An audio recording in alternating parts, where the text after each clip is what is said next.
আসসালামু আলাইকুম ভাই। ওয়ালাইকুম আসসালাম। ভাই আমাকে মাখনলাল ভাই পাঠাইছে, আপনি যে এগুলো কাজ আছে। হ্যাঁ ঠিক আছে, সমস্যা নেই, তোমরা আসছো ভালো হয়েছে। আমার এখানে কাজ আছে, কিন্তু তোমাদের বেতন দিব ১,৫০০ টাকা, কিন্তু তোমরা থাকা পাইবা, খানার তোমাদের নিজের আকামা নাই, ঠিক আছে? ভাই সবই তো ঠিক আছে, এখন মাখনলাল ভাই করলে টাকা বেতন নিলাম ১৫০০ টাকা, আপনি করতেছেন ১,৫০০ টাকা।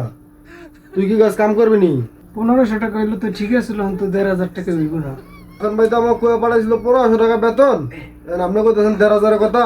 তাই ভাই মুদির থেকে একটু কয়ে একটু বেশি বেশি দিতে পারেন না? ভাই তোমরা যদি মনে করো ১,৫০০ টাকা করো তা করতে পারো, কিন্তু আমি মোদির কাছে এত কথা কইতে পারবো না, বুঝছো? যদি তোমাকে ভালো লাগে তাই করো, না লাগে তোমরা যাইতে পারো গা। তুই কি ১,৫০০ টাকা কাম করবি? না, ১,৫০০ টাকা কাম করুম না, সুদের কি কামের অভাব আছে, লোন জায়গা।